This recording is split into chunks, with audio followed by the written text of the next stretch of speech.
दोस्तों, मेरे चैनल पे आपका बहुत-बहुत स्वागत है और आप सबके माता लक्ष्मी की कृपा बनी रहे और सुख समृद्धि बनी रहे।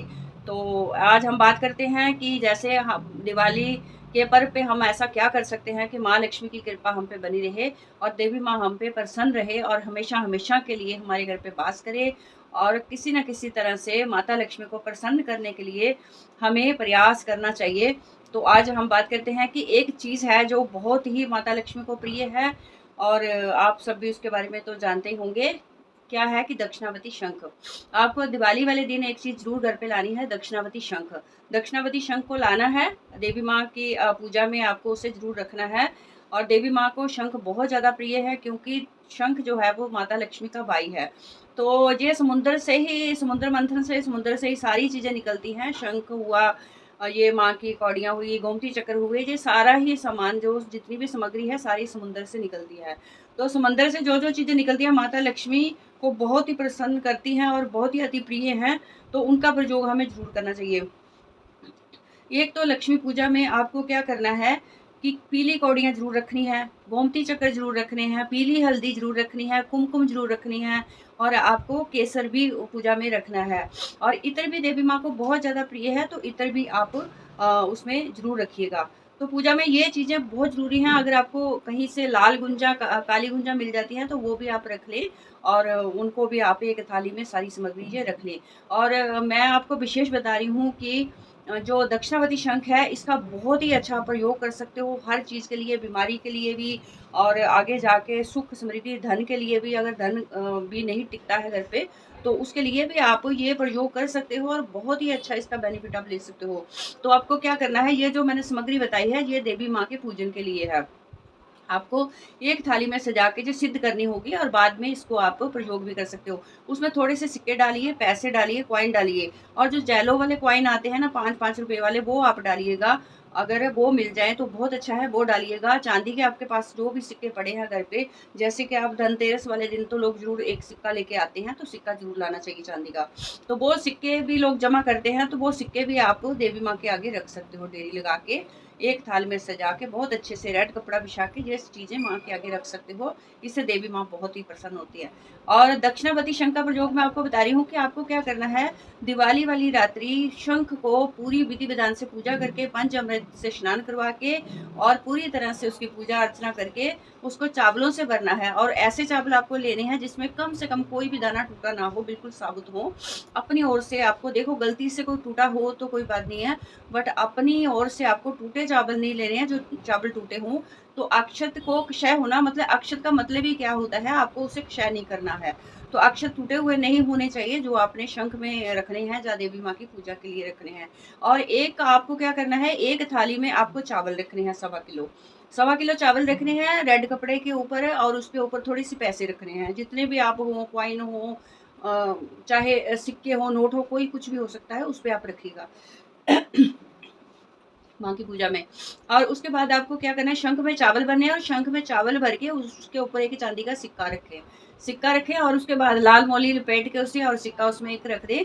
चांदी का है तो चांदी का सिक्का रख दें उसमें और चावलों से पूरा पर्याप्त फुल पूरी तरह से उसे शंख को भर दें और देवी माँ के आगे रख दें। और देवी माँ की पूजा में जो मैंने सामान बताया पूरा सामग्री आप रख लें और एक 1.25 किलो चावल की ढेरी आपको अलग से रखनी है और उन चावलों के ऊपर आपको थोड़े से कॉइन पैसे जरूर रखने हैं और एक गुलाब का फूल रखना है। और विधि विधान से देवी माँ का पूजन करके पंचामृत से स्नान करा के, अगर छोटी सी आपके पास कोई मूर्ति है तो ठीक है, अगर कोई भी दूसरी मूर्ति है तो उस हिसाब से आप पूजा कराइए।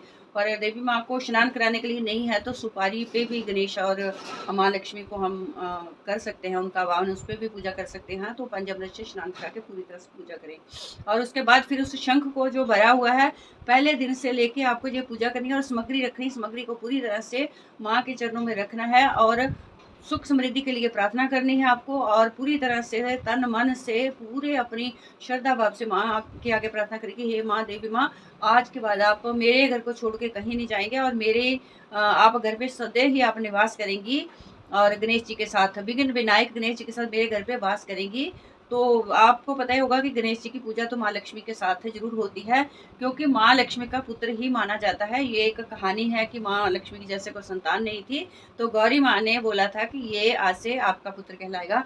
तो इसलिए गणेश जी को गौरी जी के साथ एक वरदान मिला था कि आप दिवाली की पूजा भी अधूरी रहेगी जब तक गणेश जी साथ में नहीं होंगे। तो विघ्न विनायक हैं, तो हर विघ्न को हरने वाले हैं, तो गणेश जी की भी आपको ज़रूर करनी चाहिए आराधना माँ लक्ष्मी के साथ। और वो करके और पूरा साल आपको क्या करना है, जो चावल हैं वो आपको एक पोटली बना के या किसी डब्बे में आपको किचन में रख देने हैं, और चावलों में आपको थोड़े-थोड़े पैसे मतलब जैसे भी हो आपको थोड़े-थोड़े, चाहे कॉइन ही हो, पैसे थोड़े-थोड़े डाल दे जाना उस डिब्बे में, और उनको छेड़ना नहीं है, चावल आपके पड़े रहने चाहिए। पर आपको लगता है कि जब चावल वो खराब होने लग जाए या कुछ ऐसी चीज़ उसमें रख दे कि ज़्यादा समय तक चलें, कीड़ा ना लगे, तो उसमें कुछ ना कुछ ऐसी चीज़ को पाउडर या कुछ ऐसी चीज़ मिला दें। तो उसके बाद फिर जब वो चावल आपको लगे कि थोड़े खराब होने वाले हैं या खराब हो जाएँगे, तो उसके बाद फिर आप एक दिन शुक्रवार के दिन दोबारा से लक्ष्मी माता की पूजा करके चावल नए ले सकते हो, और वो चावल आप घर पे ऐसे कहीं आपको जल में नहीं बहाने हैं या कहीं भी ऐसा कुछ नहीं करना, आपको वो चावल अपने पूरे चावलों में मिला के आपको घर में पका लेने हैं भोजन।